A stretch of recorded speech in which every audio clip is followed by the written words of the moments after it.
नमस्कार दोस्तों, स्वागत है आपका मेरे चैनल कॉमिक्स लाइफ में। शुरू करते हैं मनोज कॉमिक्स की एक और मज़ेदार कॉमिक्स, अग्निपुत्र और विचित्र वरदान। अग्निपुत्र और विचित्र वरदान, लेखक विजय कुमार वत्स, चित्रांकन भालचंद्र मांडके। बहुत समय पहले की बात है। मनुष्य की बस्ती से दूर हिमगिरी के जंगलों में विक्रांत अपनी माँ सुलक्षणा के साथ एक गुफा में रहता था। दोनों जंगल में उगने वाले फल खाते और झरनों के पानी से अपनी प्यास बुझाते थे। इसी प्रकार उनका जीवन निर्वाह हो रहा था। रात को जंगली जानवर आते तो दोनों आग जलाकर उन्हें भगाते। सुलक्षणा दिन में विक्रम को तीर चलाना सिखाती, शाबाश बेटा, और रात्रि को सोते समय उसे वीरों की वीरता भरी कहानियां सुनाती थी। धीरे धीरे इसी प्रकार 12 वर्ष व्यतीत हो गए। एक दिन जब विक्रम जंगल में से फल तोड़कर वापस गुफा में लौटा, ओह, इन वस्त्रों को हाथ में लेकर माँ आज भी आंसू बहा रही है। पता नहीं इन वस्त्रों में ऐसा क्या है जो इन्हें देखकर माँ प्रतिदिन छुप छुप कर आंसू बहाती है। आज मुझे माँ से इस बात का रहस्य पूछना ही चाहिए।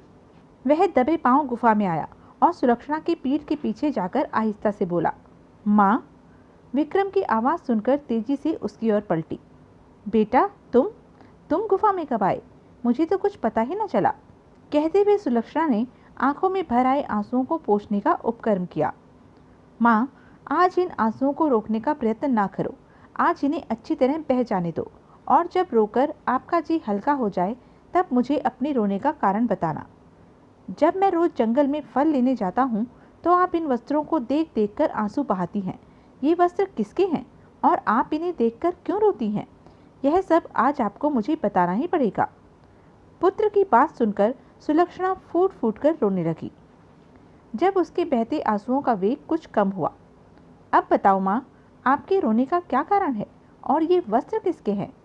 बेटा, यह सब बातें तुम मुझसे न ही पूछो तो अच्छा है। माँ, अब मैं बच्चा नहीं हूँ। एक जवान बेटे के होते हुए माँ इस प्रकार आंसू बहाए, क्या यह बात मुझे शोभा देती है? आपको मेरी कसम है माँ, जो बात भी है मुझे सच सच बता दो। विक्रम, अपनी कसम देकर तूने अच्छा नहीं किया।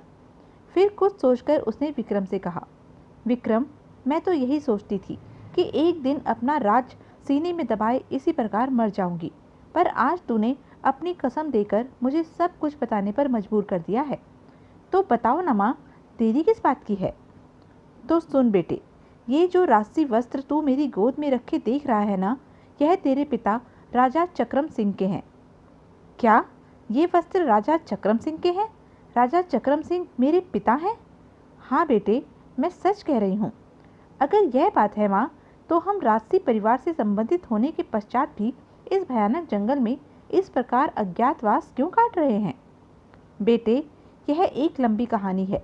हमारी किस्मत ही खराब थी, तभी तो इस प्रकार मनुष्य से दूर इस भयानक जंगल में पशु पक्षियों के बीच में रहकर दिन गुजार रहे हैं। अच्छा माँ, यह बताइए कि मेरे पिता राजा चक्रम सिंह इस समय कहाँ हैं? विक्रम की यह बात सुनकर सुलक्षणा ने एक ठंडी सांस खींची। बेटा, मुझे नहीं मालूम कि तुम्हारे पिता राजा चक्रम सिंह अब इस दुनिया में जीवित भी हैं या नहीं। बेटे, जब मैं राजमहल में से तुम्हें साथ लेकर भागी थी तो जल्दबाजी में तुम्हारे पिता के वस्त्र ही साथ ला पाई थी। तुम्हारे पिता को तो तुम्हारे सौतेले मामा दुर्जन सिंह ने पास ही के राजा अवंती सेन के राज्य पर चढ़ाई करने के लिए भेज दिया था। पता नहीं बाद में वे जीवित वापस लौट सके या नहीं। माँ, आप जो कुछ भी कह रही हैं वह मेरी समझ में नहीं आ रहा है। आप कृपया करके शुरू से विस्तार पूर्वक सारी बात बताइए ताकि मैं आपकी बात समझ सकूं। ठीक है बेटे, मैं तुम्हें प्रारंभ से ही सारी बात बताती हूँ। यह उन दिनों की बात है जब मेरा भी जन्म नहीं हुआ था। मनोहर नगर राज्य पर राजा सुरजन सिंह राज करते थे। उनकी 2 रानियां थीं, चारुलता और सौदामिनी। यूं तो राजा सुरजन सिंह की 2 रानियां थीं, पर किसी के भी संतान नहीं थी। राजा सुरजन सिंह इस बात से बहुत दुखी रहते थे। उनकी दोनों रानियां भी उनका दुख समझती थी, पर वे कर भी क्या सकती थी। एक दिन, महाराज, आप हर समय दुखी रहते हैं, हमसे आपका दुख देखा नहीं जाता। प्रधानमंत्री जी, हम हमेशा यही सोचकर चिंता में घुलते रहते हैं कि हमारे बाद इस राज्य की बागडोर कौन संभालेगा। आपका सोचना उचित ही है महाराज, पर इस तरह दिल छोटा न कीजिए। एक न एक दिन भगवान आपकी पुकार अवश्य सुनेगा। लेकिन भगवान हमारी पुकार सुनेगा तो कब सुनेगा प्रधानमंत्री जी? सुरजन सिंह का कथन सुनकर प्रधानमंत्री निरुत्तर हो गया। तभी सहसा उसे कुछ याद आया। वह सुरजन सिंह से बोला, महाराज, हमारे राज्य की सीमा पर स्थित मंदिर में अग्निपुत्र नाम के एक पहुंचे हुए ऋषि पधारे हुए हैं। सुना है उनका कहा वचन हमेशा सत्य होता है। मेरा विचार है, यदि आप उनके पास जाकर आशीर्वाद लें तो संतान प्राप्ति की आपकी कामना अवश्य ही पूरी होगी। प्रधानमंत्री जी, संतान प्राप्ति के लिए हम कुछ भी करने को तैयार हैं। हम इसी समय अग्निपुत्र ऋषि के पास जाएंगे। हमारा रथ तैयार करवाओ। कुछ देर बाद ही उनका रथ अपने राज्य की सीमा की ओर दौड़ रहा था। भगवान, महाराज की इच्छा को पूरी करना। कुछ देर बाद ही उनका रथ राज्य की सीमा पर स्थित मंदिर के बाहर जाकर रुका। वे रथ से उतरे और मंदिर की ओर चल पड़े। यह रथ किसका है? अंदर जाकर उन्होंने देखा। राजा नीलांबर, तुमने हमें प्रणाम नहीं किया।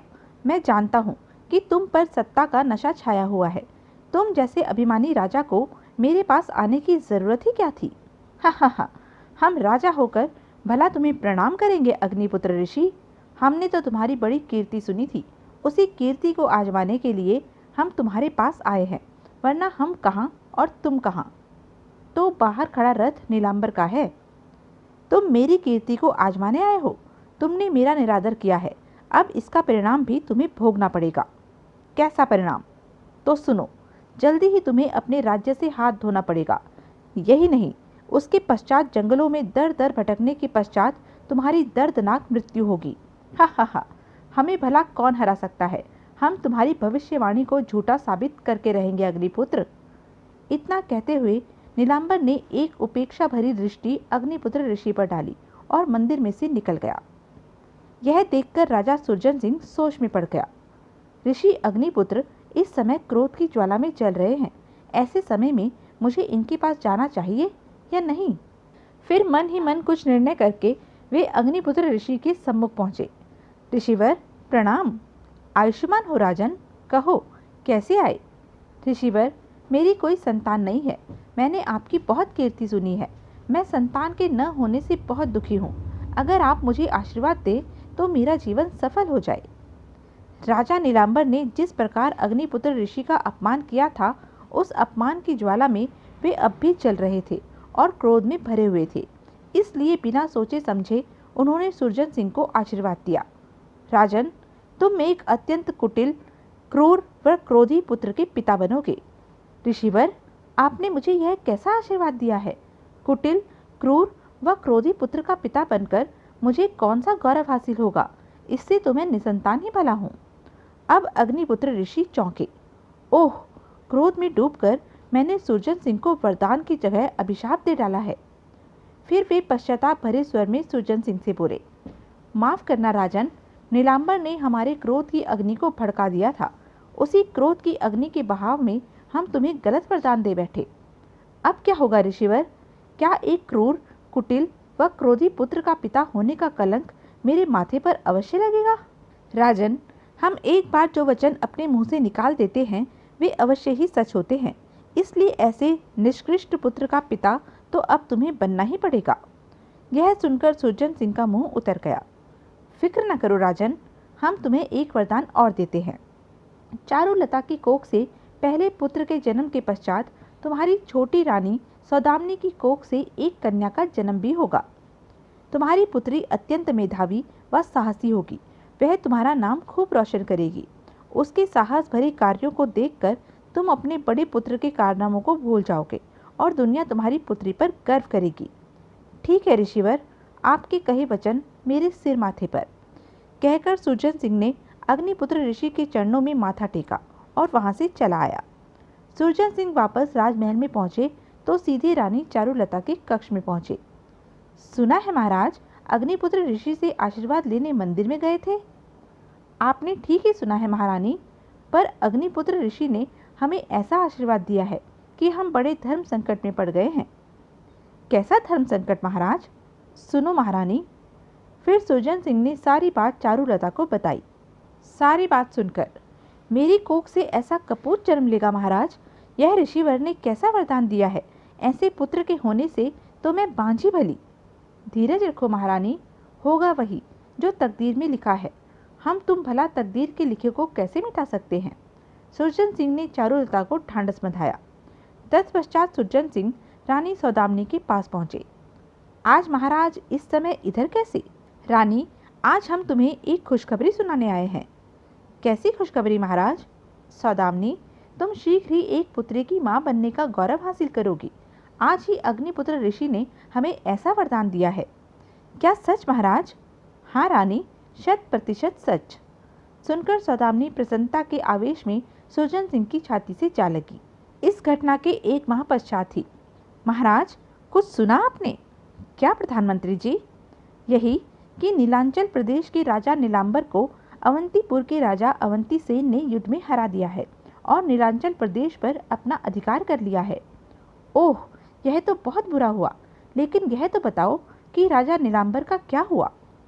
सुना है युद्ध में परास्त होने के पश्चात राजा नीलांबर मुंह छिपाकर जंगलों की ओर अपने परिवार के साथ भाग गए थे। वहां जंगली जानवरों ने उन्हें व उनके परिवार को चीर फाड़ दिया। ओह, कैसा भयानक अंत हुआ नीलांबर और उसके परिवार का। अग्निपुत्र ऋषि की भविष्यवाणी इतनी सच हो जाएगी, यह तो सोचा भी न था।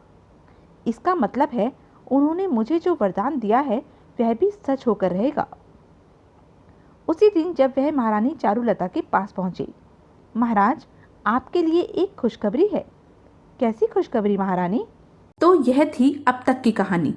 आगे की कहानी जानने के लिए बने रहें मेरे साथ। और हाँ, मेरे चैनल को लाइक, शेयर और सब्सक्राइब करना ना भूलें। धन्यवाद।